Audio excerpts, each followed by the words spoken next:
नमस्कार दोस्तों बात करते हैं खेसारी लाल यादव के बारे में। दोस्तों खेसारी लाल यादव पूरी तरह से बर्बाद हो गए हैं। दोस्तों खेसारी लाल यादव का फिल्म डंस जो 500 करोड़ में बना हुआ था और बॉलीवुड को टक्कर देने वाला था, दोस्तों यह फिल्म हो गया है फ्लॉप। दोस्तों इसी कारण से खेसारी लाल यादव पूरी तरह से टूट गए हैं और दोस्तों यह फिल्म फ्लॉप हुआ है, यह हम लोग कर रहे हैं। जिस हॉल में यह फिल्म लगा हुआ था तो इस फिल्म का जो टिकट काटने वाला होता है वह बोल रहा है कि इस फिल्म का डिमांड था लगभग 500 करोड़ और जब हम इस फिल्म को हॉल में लगाए तो हम अपने हॉल से 1.5 लाख भी कमाई नहीं कर पाए।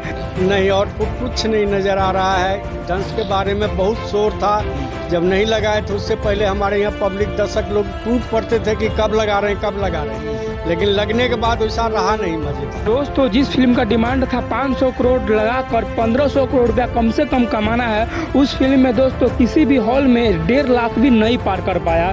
दोस्तों यही कारण है कि खेसारी लाल यादव काफ़ी ज़्यादा डिप्रेशन में है और खेसारी लाल यादव के मैनेजर भी काफ़ी ज़्यादा डिप्रेशन में है और जो इस फिल्म का डायरेक्टर था वो भी दोस्तों काफ़ी ज़्यादा डिप्रेशन में है। तो दोस्तों आप लोगों से विनम्र निवेदन है कि आप लोग भी जाइए हॉल में और खेसारी लाल यादव की फिल्म को प्यार दीजिए, ताकि दोस्तों आप जिनको चाहते हैं उनका फिल्म कभी फ्लॉप न जाए और आप जिनको चाहते हैं वो डिप्रेशन से बाहर आ जाएं। दोस्तों अब बात करते हैं महाकुंभ मेला के बारे में। दोस्तों आपको पता है कि महाकुंभ मेला खत्म हो गया है, लेकिन दोस्तों महाकुंभ मेला से अभी भी ऐसा खबर आ रहा है कि मुझे इस खबर को आपको बताना बहुत ही जरूरी है। दोस्तों महाकुंभ मेला को बहुत सारे लोग विरोध भी करते थे और बहुत सारे लोग अच्छा भी बोलते थे, लेकिन दोस्तों विरोध वही करते थे जो महाकुंभ मेला को अच्छे तरह के नहीं जान रहे थे और अच्छाई वही बोलते थे जो महाकुंभ मेला को अच्छी तरीके से जानते थे।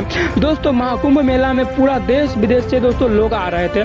दोस्तों एक व्यक्ति है जो लंदन के रहने वाले हैं, वो दोस्तों सिर्फ और सिर्फ महाकुंभ मेला देखने के लिए वो लंदन से प्रयागराज आए हुए थे। Are you from London से London? हाँ England। Are you comfortable in Hindi? No। No. जय श्री राम, राधे राधे, जय श्री कृष्णा।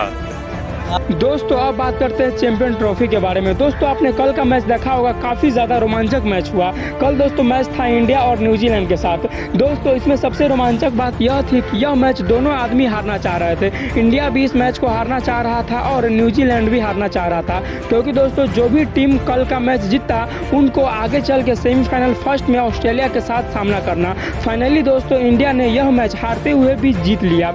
दोस्तों कल मैच है इंडिया और ऑस्ट्रेलिया के साथ, लेकिन दोस्तों उसमें सबसे रोमांचक बात यह है कि इंडिया जिससे लड़ना नहीं चाह रहे थे उनके साथ ही उनको लड़ना पड़े। और दोस्तों ऑस्ट्रेलिया क्रिकेट इतिहास में ऐसा खौफ पैदा कर दिया है कि किसी भी टीम उनसे लड़ना नहीं चाहते हैं।